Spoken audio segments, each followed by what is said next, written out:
Kerala film producers association president സ്ഥാനത്തേക്ക് മത്സരിക്കാൻ പത്രിക സമർപ്പിച്ച നിർമ്മാതാവും നടിയുമായ സാന്ദ്ര തോമസിന്റെ നോമിനേഷൻ കഴിഞ്ഞ ദിവസം സംഘടന തള്ളിയിരുന്നു. പ്രസിഡന്റ് സ്ഥാനത്തേക്ക് മത്സരിക്കാൻ 3 സിനിമകളെങ്കിലും നിർമ്മിക്കണം എന്ന കാരണം കാണിച്ചാണ് സാന്ദ്രയുടെ നോമിനേഷൻ സംഘടന തള്ളിയത്.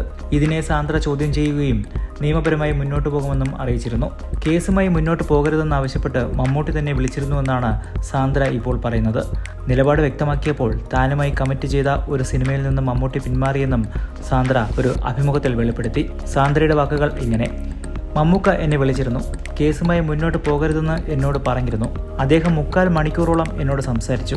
ഞാൻ അദ്ദേഹത്തോട് ഒരൊറ്റ കാര്യമേ ചോദിച്ചുള്ളൂ: മമ്മൂക്ക, ഇക്കയുടെ മകൾക്കാണ് ഇങ്ങനൊരു സിറ്റുവേഷൻ വന്നതെങ്കിൽ അവരോടും ഇത് പറയുമോ? പ്രതികരിക്കരുത്, കേസുമായി മുന്നോട്ട് പോകരുത്, ഇത് ഭാവിയിൽ ബാധിക്കും, എനിക്കിനി സിനിമ ചെയ്യാൻ പറ്റില്ല, നിർമ്മാതാക്കൾ തിയേറ്ററിൽ ഇനി എൻ്റെ സിനിമകൾ ഇറക്കാൻ സമ്മതിക്കില്ല, അതുകൊണ്ട് മിണ്ടാതിരിക്കണം എന്നൊരു സ്റ്റാൻഡായിരിക്കുമോ മമ്മൂക്ക എടുക്കുന്നതെന്ന് ഞാൻ ചോദിച്ചു.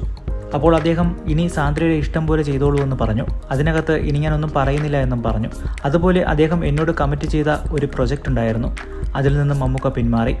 ഞാൻ ഇവിടെ തന്നെ ഉണ്ടാകും. എന്നെ ഇവിടെ നിന്ന് തുടച്ചു മാറ്റാനാണ് നോക്കുന്നതെങ്കിൽ ഞാൻ ഇവിടെ തന്നെ ഉണ്ടാകുമെന്നും അദ്ദേഹത്തോട് തീർത്തു പറഞ്ഞു.